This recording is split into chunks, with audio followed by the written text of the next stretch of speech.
Sağlamlıq mövzuları ilə davam edirik. Yeni qoşulan tamaşaçılarımızı salamlayıram. Ekrana yaxın əyləşin. Çünki çox dəyərli bir həkim mütəxəssis qonağımız var. Vaxt itirmədən onu salamlamaq istəyirəm. Tibb üzrə fəlsəfə doktoru, parazitoloq, həm laboratoriya mütəxəssisi, həmçinin qidalanma üzrə mütəxəssis Turan Axundova bizlə bərabərdir. Xoş gördük doktor. Xoş gördük Günay xanım sizə. Necəsiz? Sağ olun, çox sağ olun. Sizə də bu çətin işdə uğurlar arzulayıram. Həmişə pozitiv olasınız belə.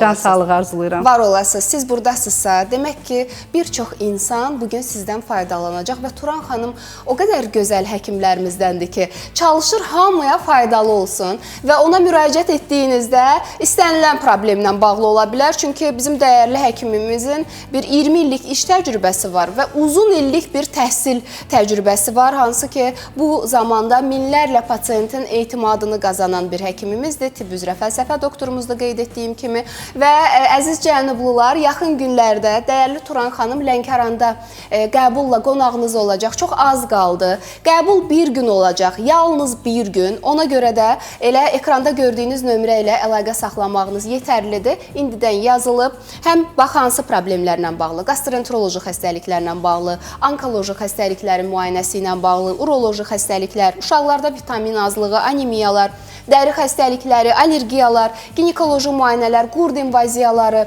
ləmblioz, bağırsaq florasının pozulması, immun zəiflik, allergik xəstəliklər, daha çox uşaqlarda, yeniyetmələrdə rast gəldiyimiz boy və çəki azlığı, saç tökülməsi, dəri problemləri də bura aiddir və Turan xanıma 050-273-90-16 nömrəsi ilə əlaqə saxlayaraq əlaqə yarada bilərsiniz. Bakıda isə həftənin 6 günü Baku City Görüntüləmə Mərkəzini, Gənclik metrosunun düz yaxınlığında yerləşir.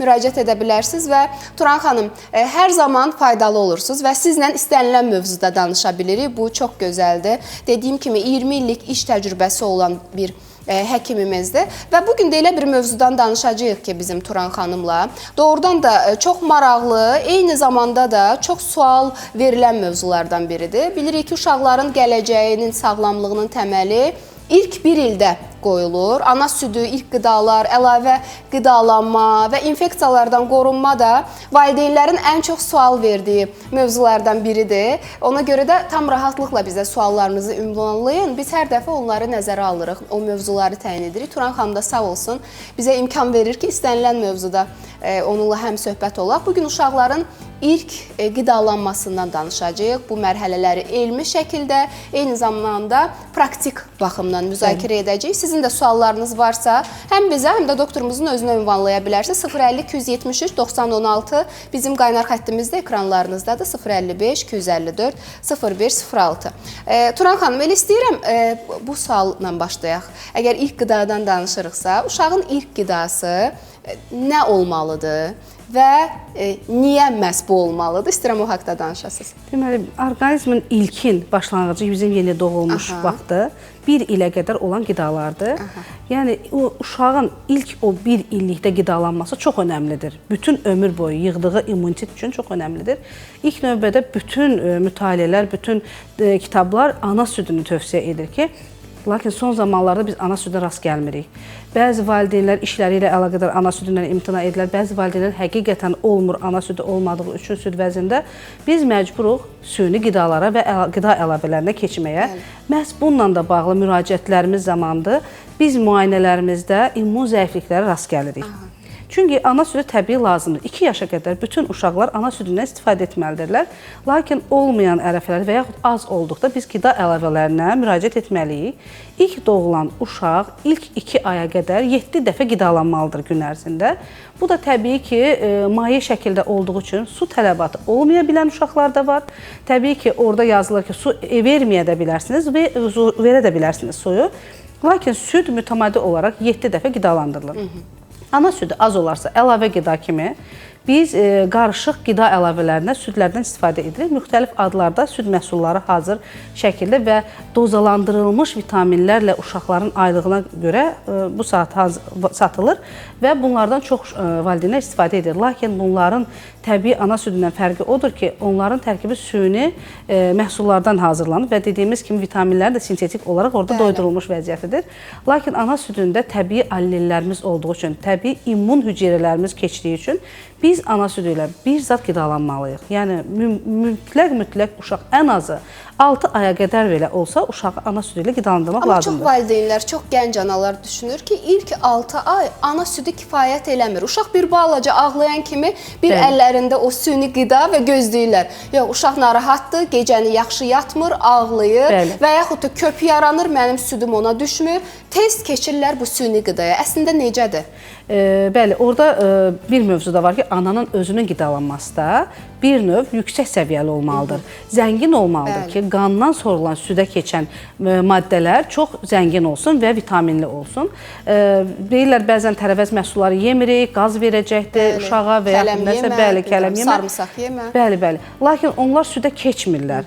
Ana südü elə bir təmizlənmiş variantda keçir ki, bədənə, hətta hepatit B xəstəsi olan ananın belə ana südündə hepatit B tapılmır. Nə maraqlı. Qan vasitəsilə, qan vasitəsilə, hətta bətəndaxili inkişafda belə plasentaya bətəndaxili hepatitli ana xəstənin qanından keçmir.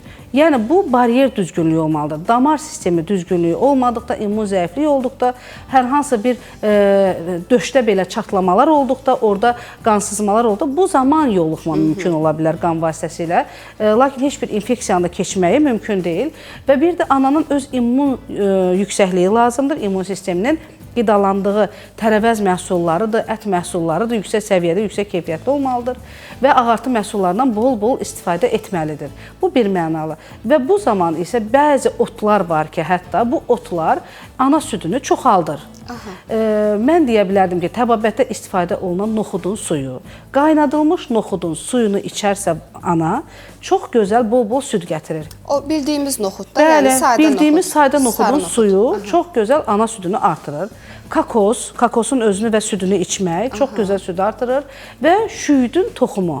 Şüydün toxumunu dəmləyərək ana özü içərsə də mütəmadi olaraq süd artımına səbəb ola bilir. Bəli, hətta belə süniləri də satılır onların, hansı ki çay şəklində bir qaşıq tökürsən, su əlavə edib içirsən. Bunu hətta şüyd suyunu belə hazır satılan variantları da olur. Apteklərdə və təbii sürətdə də özləri quruda bilərlər. Uşağın özünə köp üçün verilir ki, həzm sistemi düzəlsin. Təbii ki, 6 aya qədər əlavə qida olmur ana südündən və süni qidalardan istifadə olunur. 6 ayından 7 ayına və 8 ayına keçdikcə uşaqlar mütəmadi əlavə qidalara brokolidir, rəngli kələmlərdir, gül kələmidir və bəzi sıyıqlara üstünlük verərək yavaş-yavaş artırılır. Yəni sanki bir ümumi süfrəyə artıq keçid edirlər. Bu da yaxşı olar 6 aydan sonra olsun. 6 aydan sonradır, amma birdən-birə keçmək mümkün deyil. Biz bunu başlamalıyıq 3 ayından. İlk olaraq 3 ayından sonra uşağa bir çay qaşığından almanın soku, şirəsi. Alma şirəsinin damcı verməklə uşağı ehtiyatı artırmaq lazımdır.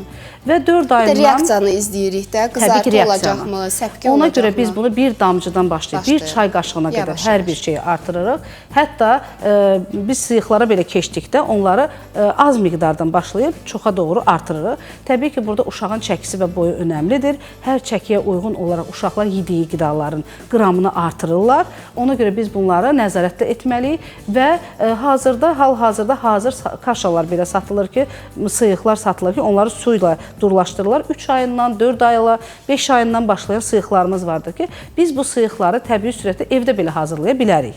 Yəni, valideynlər illaki qaçaq və hazır şəkildə sıyıq alaq deməsinlər. Bunu, o tərkimi evdə belə hazırlaya bilirlər. Yəni bunlar çox önəmlidir. Artıq valideynlər suallar verirlər. Deyir ki, ana özü xəstədirsə, müəyyən bir xəstəlik keçirirsə, ola bilər. Məsələn, zökəmdən söhbət gedir. Süd verməyə davam edə bilərmi? Baxır hansı xəstəlikdir. Yenə dediyim kimi, bəzi xəstəliklər var ki, qripdir, bunun heç bir aidiyyəti yoxdur anaya. Amma bəzi, immun zəiflikdir, onkoloji xəstəliklərdir, bəzi terapiyalar götürürlərsə, bu zaman, südü kəsməlidirlər mütləq. Bir də allergiya ilə bağlı çox suallar gəlir. Görürəm suallarınızı, indi səsləndirəcəm hamısını. Deyir, ana südü ilə allergiya keçə bilərmi anadan uşağa? əksər vaxtı keçmir. Lakin allergiyanın çox belə yüksək dövründə, həssas dövründə təbii ki, ana südü kəsilməlidir. Çünki illaki nəsə bir dərman istifadə edir valideyn və o zaman o uşağa bəli, süd vasitəsi o dərmanların keçməsi mümkündür. Aha. Və 1702 nömrəli abunəçi izləyicimi salamlayıram hər birinizi. Xoş sözləriniz üçün təşəkkür eləyirəm. Deyir, həkimə sualım var. Bizim Turan xanım həm də bir laboratoriya mütəxəssisidir, qidalanma üzrə mütəxəssisdir, parazitoloqdur. Deyir, 2 aylıq qız uşağı rentgen olunması ziyanlıdırmı? Rentgen müayinəsindən keçməsi ziyan verə bilərmi 2 aylıq körpəyə? Balaca da olsa, böyük də olsa, kiçik yaşlı olsa, əgər buna həkim mütləq nəzarət veribsə, keçməlidirsə də mütləq onu keçməlidir. Heç bir ziyanı yoxdur. Bir dəfə keçməyin, biz diaqnozumuzu dəqiqləşdirmək üçün istər KT, istər MRT, istər rentgen bir dəfə keçmək bizim orqanizmə heç bir ziyan etməyəcək. Tək ki, bizim nəticələr olsun, heç olmasa diaqnozlarımız təsdiqlənsin. Bugünkü mövzumuzdan kənar olsa da istədim valideynin ürəyi rahatlasın. Çünki Turan xanım bizlə bərabərdir. 050-273-90-16 hal-hazırda ekranlarınızda görürsünüz və yaxın günlərdə dəyərli Turan xanım Lənkəranda qəbul keçirəcək.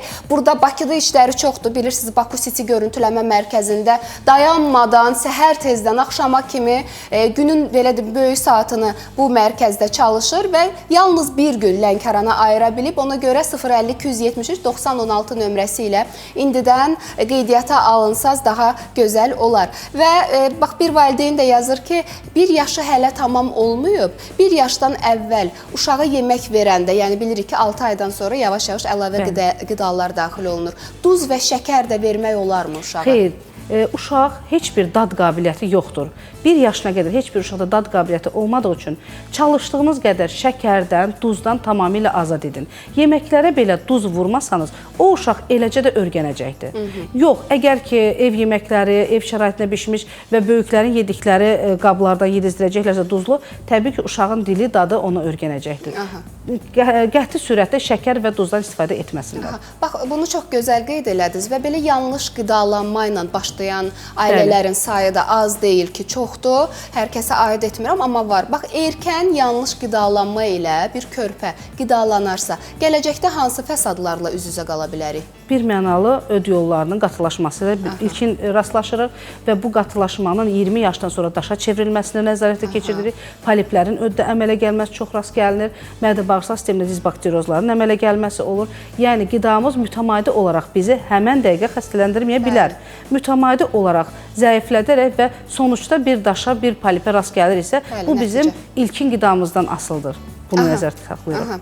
Bax, belə yazan valideynlər də var. Biz bilirik ki, müəyyən mağazalarda qidalar var, hansı ki, üzərində, bilmirəm, boranı əzməsi, nə bilim, müxtəlif tərəvəzlərin əzmələrindən söhbət gedir. Valideyn soruşur ki, ilk qidalarda daha çox ev yeməyindən mi istifadə edək, yoxsa daha çox hazır məhsullar, hansını məsləhət görür Turan xanım? 100% ev məhsulları deyərdim.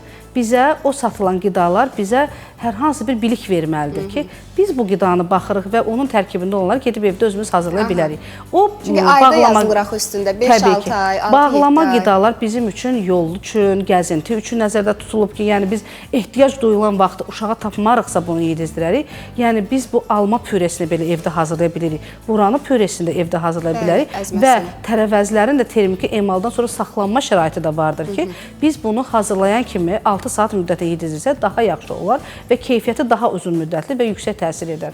Lakin biz bunu saxlayırıq günlərlə, saatlarla və yaxud bankalaşdırılmış şəkillərdə saxlayırıq. Bunlar təbii ki, heç bir vitaminlərdən söhbət gedə bilməz. Uşağın sadəcə əlavə qida kimi doyuzdurma ilə məşğuldur. Və biz bilirik ki, Turan xanım həm də bir parazitoloq həkimdir və çox gözəl nəticələri var. Yeri gəlmişkən o nəticələrə də keçəcəyik, amma istəyirəm izləyicilərimizin suallarını da cavablayaq və bir izləyicimiz yazır ki, övladım ana südü alır. Ana südü alan uşaqda parazit ola bilərmi? 1 yaşına kimi uşaqdan söhbət gedir. Bəli, təəssüf ki, biz buna rast gəlirik. Ana südünə bunun dəxli yoxdur ki, ana südü əmir ya parazit ola bilər.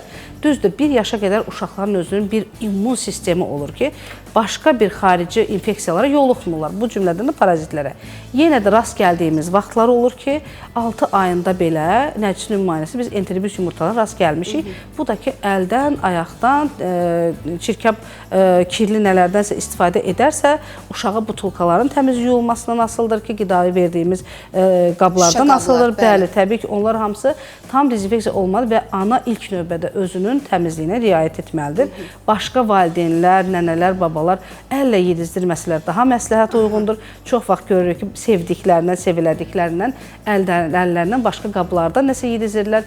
Xüsusi uşağın qabı, uşağın qaşığı, uşağın bəli, hər bir şüşə butulkaları hamısı ayrı olmalıdır və təmiz dezinfeksiya olunmalıdır. Qaynar su ilə 100 dərəcədə yuyulmalıdır və sırf o təmizliyə riayət edən ana məşğul olmalıdır, ona təbiidir ki. Çox faydalı fikirlər səsləndirir bizim dəyərli Turan xanım. Turan xanımın qəbuluna yazılmaq üçün bayaq sadaladım. Yəni həm parazitoloqdur, həm qidalanma üzrə mütəxəssisdir, həm laboratoriya üzrə mütəxəssisdir, tibb üzrə fəlsəfə doktorudur bizim dəyərli həkimimiz. 050 273 90 16 o analarımız ki, əziyyət çəkirlər, uşaqların qidasını necə tənzimləyəcəm deyə düşünürlər və etibarlı mənbədən, mütəxəssisdən məsləhət almaq istəyirlər. Onlar da günün istənilən saatında Baku City görüntüləmə mərkəzində Turan xanıma müraciət edə bilərlər. Suallar həddindən artıq çoxdur, amma bizim görüntülərimiz var. İstəyirəm o görüntülər barəsində də tamaşaçılarımıza məlumat verək. Zəhmət olmasa ekrana gəlsin. Buyurun. Bəli, dəri xəstəliyidir. Bir neçə aylar davam edir və özləri də təsəvvür etmədən, yəni hiss etmədən elə bir allergik reaksiya kimi nəzərdə saxlamışdılar. 17 yaşlı oğlandır və nəticədən sonra bir aylıq müalicədən sonra tam çapıqlaşmış iz qalıb orada. Heç bir yəni dəri xəstəliyi qalmayıb. Aha, bax görürsüz sonra və əvvəl və burada da həmçinin yenə psoriazdır, bəli, 12 yaşında qız uşağıdır. Təbii ki, yoluxubdur, sonradan yoluxma bir xəstəlikdir, lakin psoriaz getmədiyi üçün sırf immun sistemi yüksəltmək lazımdır. Gedib qayıtma ehtimalı çoxdur. Qurd invaziyaları düşdükdə isə bu psoriaz daha da özünü biruzə verə bilir. Lakin tamamilə görürsünüz ki, dəri bariyeri sağalmışdır və immun sistemi güclü saxlamaq lazımdır. Aha, əsas məsələ Turan xanım həm də immuniteti zəif olan insanların immunitetini qaydasına qoya bilir və çox da gözəl nəticələr əldə eləyir. Yenə burada da dermatomikozlardır, allergik dermatit, lakin qarışıq dəri xəstəliyi, göbələk infeksiyaları var. Cinsiyyət üzvünün üstü, qasıq nahiyəsində, qız uşağında belə bir kəpəklənmə görünmüşdür və qızartı, hətta qaşınmadan yaralar əmələ gəlirdir. Bir aydan sonra nəticəmiz tam real şəkildə dərinin sağalması görünmüşdür. Növbəti varsa növbətisinə də baxaq. Burada saçla bağlı problemlər. Bəli, saçla bağlı 30 yaşında kişi, deməli saçda alopesiyaların olması heç bir problem yox idi.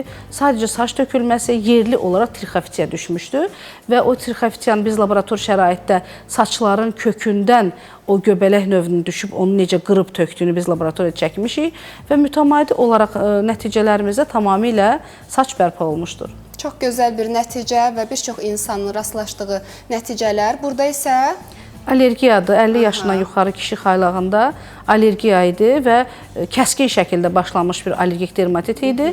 Lakin qaraciyərdən vermişdi. Bəli, bəli, qaraciyərdən vermişdi. Qidalanma nəticəsində zəhərlənmənin belə bir dəri üzərinə çıxması və müalicə 3 gün sadəcə müalicə etdi və həvəskar olaraq evdən çəkilmiş bir videodan görüntülərdir. 3 gündən sonra dəri belə bir... Müalicədən 3 gün sonra. Bu hələ qida allergiyası olduğu üçün tez bir nəticə vermişdi, tez bir zamanda.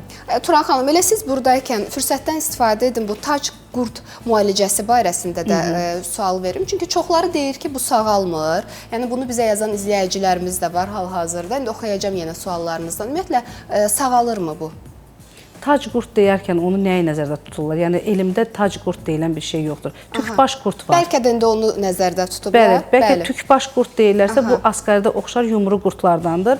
Bəli, sağalır, onu tamamilə yox etmək mümkündür. Sadəcə o fekal-oral yolla yoluxduğu üçün tükbaş qurdun çoxalması da mədə-bağırsaqda gedir. Lakin müalicə olunaraq tamamilə yox etmək mümkündür. Yəni təkrar yoluxmalardan qorunmaq üçün ötən verilişimizdə də dedik, gigiyenik qaydalara əməl etməyimiz. Gigiyena bir də təkrar yoluxma mümkündür. Bunu çox adamlar deyir. Hətta lent qurdu salmışıq 4 il bundan qabaq. Bu illərdə yaxınlaşıb ki, məndə yenə lent qurdu inkişaf edir. Təbii ki, yoluxma mümkündür. Birinci mənalı yoluxan yolları araşdırmaq lazımdır. O yolları azaltmaq lazımdır. Təbii sürətdə əlin təmizliyidir, qidanın təmizliyidir. İkinci növbədə immun sistem. immun sistemi orqanizmə yüksəltmədən heç bir infeksiyanın məhvinə səbəb gedə bilməz.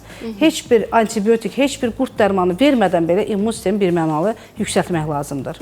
Əsas məsələ də onu necə yüksəldəcəyik? Çünki biz onu bilmirik. Artıq bu zamanda mütəxəssis rəyi, mütəxəssis dəstəyi önəmlidir və bizim dəyərli Turan xanım da o mütəxəssislərimizdəndir ki, həm immunitet zəifliyində, həm vitamin mineral azlığında, uşaqlarda yeniyetmələrdə, boy və çəkidən geri qalmada bu problemləri yaşayan insanlar, bir də allergik xəstəlikləri mən vurğulamaq istəyirəm. Sonuncu videoda gördük, hansı vəziyyətdə idi bəy. İstənilən yaşda olan insanlar müraciət edə bilər və çox qısa zamanda çox gözəl nəticələr əldə etmək olar. Həmçinin bağırsaq florasının pozulması. Bağırsaq bizim ikinci beynimizdir. Xüsusən də flora pozulanda artıq müəyyən dəridə olan görüntülər və halsızlıq, yorğunluq. Bizim elə izləyicilərimiz var ki, Turan xanım, elə yeri gəlmişkən yadıma düşdü yorğunluğu da deyim. Bizə qeyd eləyirlər, hal-hazırda da yazanlar var. Yuxudan oyanan kimi artıq yorğun halda oyanırıq, sanki heç yatmamışıq. Onlara necə səslənərsiniz?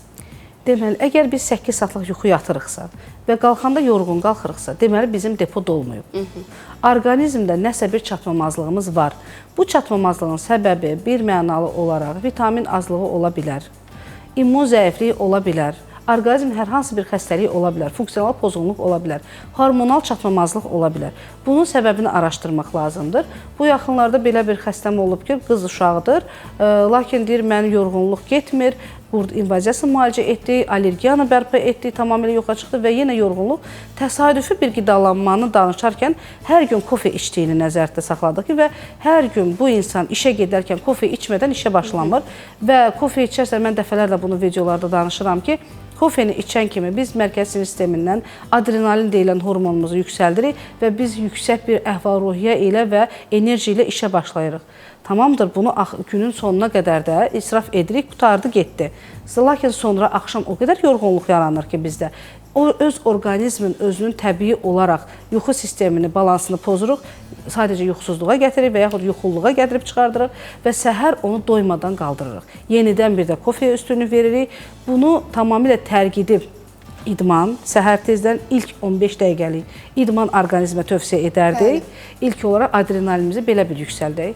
Pozitiv bir enerji, audio bir musiqi və yaxud həzin bir istədikləri bir səs tonları, onlarla oyanmağın daha çox məsləhət görərdik ki, təbii sürətdə adrenalinimizi yüksəldək. Nəinki hər səhər o qəhvədən istifadə eləmək. İndi çox istifadə olunur və bəzi mənbələrdə deyirlər çox xeyirdir, amma onu istifadə edən insanlar müəyyən müddətdən sonra yaranan narahatlığı artıq özləri hiss edirlər. Mən bu funksiya sizə izah elədim, bəli. Ki, bu funksiya sonradan getdi. Qəhvə sevərlərin xətrinə dəymək istəmirik, amma ehtiyatlı olun. Gündə bir fincan və onun da xüsusi saatları var. O zaman qəbul eləsəz, yəqin ki, bir ziyanı olmaz. Tibb üzrə fəlsəfə doktoru, parazitoloq, laboratoriya mütəxəssisi, qidalanma üzrə mütəxəssis Turan Axundova bizlə bərabər idi.